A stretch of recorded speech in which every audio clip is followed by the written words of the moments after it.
Alright, next I'm going to review the Spyderco Endura 4. This is pretty much just a bigger version of the Delica I just reviewed. Whereas the Delica has like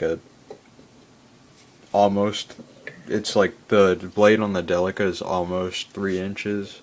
Well, the blade on the Endura is, let's see, from the Spyderco website, it's 3 3/4 inches long, so it's almost 4 inches long.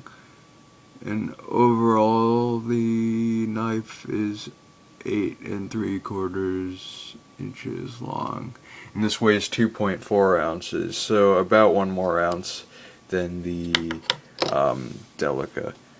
And here, I'll put them side by side so you can get a good comparison of their size.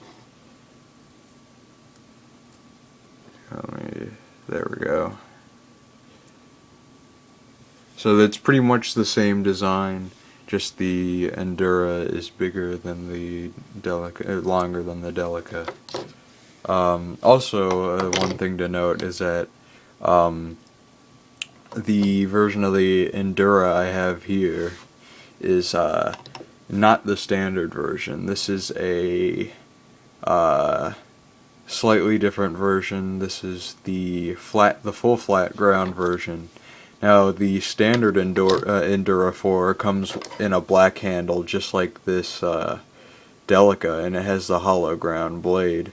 But the interesting thing about this version of the Endura 4 is that instead of a hollow ground, or not saber ground, I meant to say saber ground blade, this is a full flat ground blade, which I actually prefer to the saber ground. Even though the saber ground's fine, I do prefer the full flat ground blade more.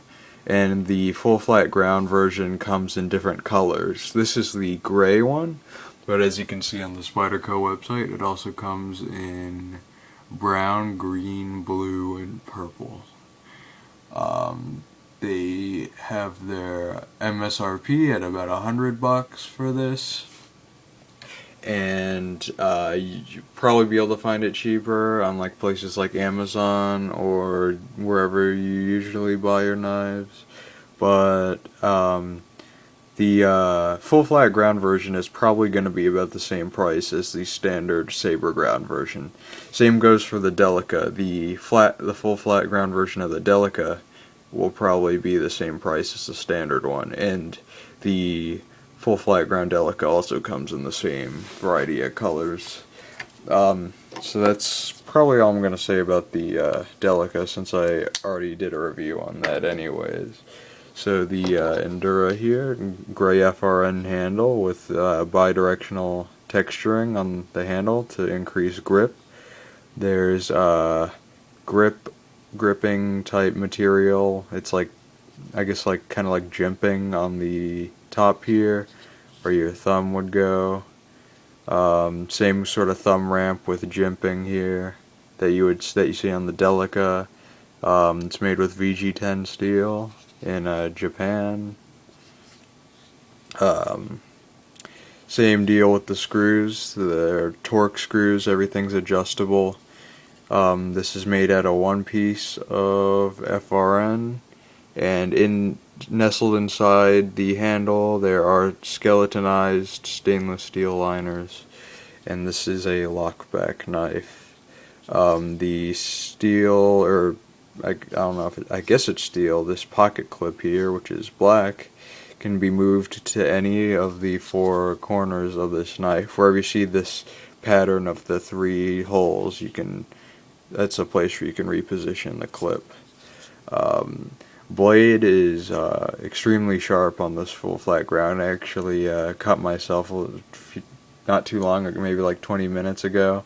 I was trying to flick this blade out.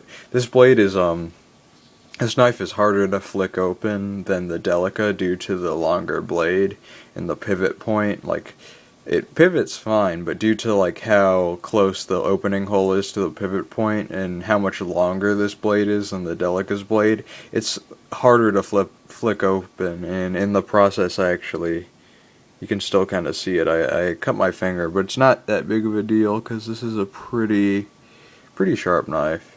It actually, my finger feels kind of weird, but it's no big deal, I guess. In the middle of the handle here, you couldn't see it as well on the Delica because it was black, but there is a Spyderco logo, and it's a Spyderco Endura 4. Same deal on the back, I think. Yeah, it's there on the back too, except it's just covered up by the clip. And that's pretty much, yeah, just full flat ground blade's really nice to have. I'd probably recommend this one over the standard Endura 4. Although there's nothing wrong with, if you don't mind a saber ground blade, there's nothing wrong with the standard Endura 4. Lockup is excellent on this blade. I haven't noticed any blade play. Lock seems pretty reliable. And yeah, that's the Spyderco Endura 4.